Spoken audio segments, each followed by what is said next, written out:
ನನ್ನೆಲ್ಲ ಮಂಡ್ಯ ಜಿಲ್ಲೆಯ ಶೋಷಿತ ಸಮುದಾಯದ ಮತ್ತು ಪರಿಶಿಷ್ಟ ಜಾತಿಯ ನನ್ನೆಲ್ಲ ಬಂಧುಗಳೇ, ಈಗಾಗಲೇ ಈ ದೇಶದಲ್ಲಿ ನಾವೆಲ್ಲರೂ ಕೂಡ ಗಮನಿಸಿದ್ದೀವಿ. ಸಂವಿಧಾನವನ್ನು ಬದಲಾವಣೆ ಮಾಡ್ತೀವಿ ಅಂತೇಳಿ ಎಲ್ಲರೂ ಕೂಡ BJP ಮುಖಂಡರು ಮಾತಾಡ್ತಾರೆ. ಆ BJP ಮುಖಂಡರು ಮಾತಾಡ್ತಾ ಇರುವಂಥದ್ದರಲ್ಲಿ ಏನು ಸೆಕ್ಯುಲರಿಸಮ್ ಜಾತ್ಯತೀತ ಅಂತ ಅಂದ್ಕೊಂಡಿದ್ರು, ಅವರು ಅವ್ರ ಜೊತೆ ಹೊಂದಾಣಿಕೆಯನ್ನು ಮಾಡ್ಕೊಂಡು ಇವತ್ತು ಜನತಾದಳದವರು ಮಂಡ್ಯ ಜಿಲ್ಲೆಯಲ್ಲಿ ನಿಂತಿದ್ದಾರೆ. ಅವರು ಕೂಡ ಎಲ್ಲೋ ಒಂದು ಕಡೆ ಹಿಂದೆಗಡೆಯಿಂದ ಈ ಸಮುದಾಯವನ್ನು ನಾಶ ಮಾಡಬೇಕು ಅಂತ ಹೊರಟಿದ್ದಾರೆ. ಹಾಗಾಗಿ ನಾನು ಜನ ಭಾಳ ಎಚ್ಚೆತ್ಕೊಂಡು ಮಂಡ್ಯ ಜಿಲ್ಲೆ ಒಳಗೆ ಕಾಂಗ್ರೆಸ್ಸನ್ನು ಅಧಿಕಾರಕ್ಕೆ ತರಬೇಕು.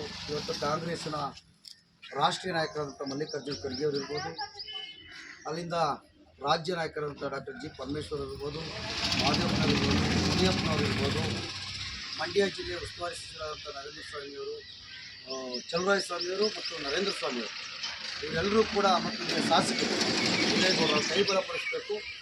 ನಾವೇನಾದರೂ ಸಂವಿಧಾನ ಉಳಿದ್ರೆ ಮಾತ್ರ ನಮ್ಮ ಸಮುದಾಯ ಉಳಿತದೆ. ಸಂವಿಧಾನ ಉಳಿಲಿಲ್ಲ ನಾವು ಉಳಿಯಲ್ಲ. ಹಾಗಾಗಿ ಎಚ್ಚೆತ್ಕೊಂಡು ನಾವು ಕಾಂಗ್ರೆಸ್ಗೆ ಮತ ಕೊಡಬೇಕು ಅಂತೇಳಿ ನನ್ನ ತಾಯಿಯಂದಿರು ಮನವಿ ಮಾಡ್ತೀವಿ.